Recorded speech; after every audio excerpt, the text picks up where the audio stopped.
Dr. Martin Luther King Jr. was assassinated in Memphis. He had gone to Memphis to stand with black sanitation workers striking for better pay and working conditions. What Dr. King said throughout his work, and in different words than the ones we use today, was that Black lives matter. What Dr. King said the day before his assassination is still true today. If something isn't done, and done in a hurry, to bring the colored peoples of the world out of their long years of poverty, their long years of hurt and neglect, the whole world is doomed. What Dr. King understood as he stood with black sanitation workers in Memphis is that economic justice and racial justice are deeply connected. If we pass and enforce laws that address the forms of exploitation that plague black workers, we will address the exploitation of all workers. 49 years ago, black people in the South were united with black, Latino, and Asian workers across the country and across the world in struggles for justice. They were struggling for better working conditions, for better pay, for equal access to education, for the right to form unions and to bargain, and for the right to vote. They were demanding better laws be written and that existing laws be enforced to protect them. We are the inheritors of that struggle. We stand here today to demand that something be done for workers of color. The struggle is far from over. Today, more than half of all black workers in America are paid less than $15 an hour. Nearly 60% of Latino workers are paid less than $15 an hour. I am standing here on what's called Equal Pay Day, but it is not equal pay day for women of color.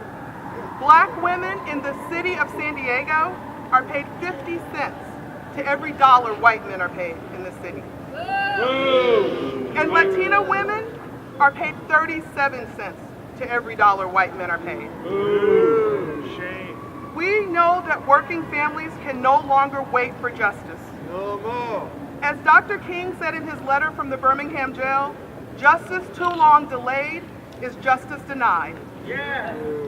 The city of San Diego has been denying workers justice for too long by failing since January of last year to enforce the minimum wage and earned sick days laws that voters passed overwhelmingly in order to make sure that low-wage workers in this city receive some measure of justice. By delaying justice, Mayor Faulkner is standing with those who would steal from workers and their families, rather than standing with hard-working, low-wage workers, workers who are disproportionately Black, Asian, and Latino. Like those sanitation workers and their allies in Memphis, we are here to say today, we will not be denied justice. I want to say that the people that I work with, the fast food workers that I work with, are some of the most hardworking people I've ever known. Just yesterday, we got a new manager, and one of our shift leaders couldn't even take her 30-minute break because we were so busy and tied up. They didn't have enough people.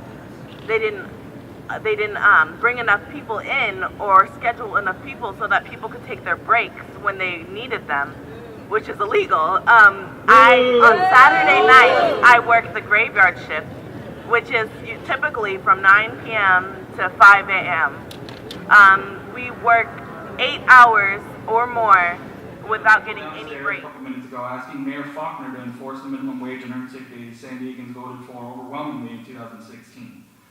Asking the mayor to help low-wage workers in the city of San Diego receive some measure of justice. As Dr. King said in his letter from Birmingham jail, justice too long delayed is justice denied. We're here today to urge those of you that are already supporting to continue to support, and those of you that have to support working families by supporting proper enforcement of the minimum wage and earned sick days through the city of San Diego. Thank you very much. Thank you. Very much.